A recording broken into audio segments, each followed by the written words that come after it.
Smart meter கொள்முதலுக்கான tender ரத்து செய்யப்பட்டிருக்கிறது. அண்மை செய்தியாக பார்த்து வருகிறோம்.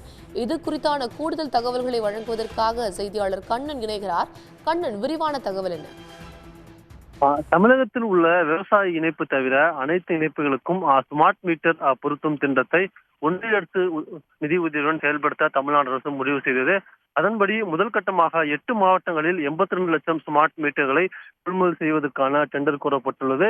இந்த டெண்டரில் அதானி நிறுவனம் குறைந்த விலையை பதிவு செய்திருந்தது. இந்நிலையில் பார்த்தால் தற்போது இந்த டெண்டர் ரத்து செய்யப்படுவதாக டான்ஜென்கோ நிறுவனம் தெரிவித்துள்ளது.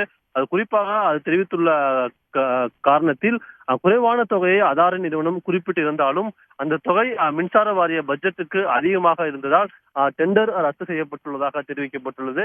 இதனைத் தொடர்ந்து தற்போது இந்த டெண்டர் ரத்து செய்யப்பட்டால் அடுத்த கட்டமாக புதிய டெண்டர் கோரப்பட்டு புதிய நிறுவனங்கள் டெண்டரில் பங்கேற்றால் அதன் அடிப்படையில் டெண்டர் ஆனது ஒதுக்கீடு செய்யப்படும் என்றும் டான்ஜென்கோ நிறுவனமானது தெரிவித்துள்ளது. உடனுக்குடன் செய்திகளை தெரிந்து கொள்ள சன் நியூஸ் பெல் ஐகானை கிளிக் பண்ணுங்க.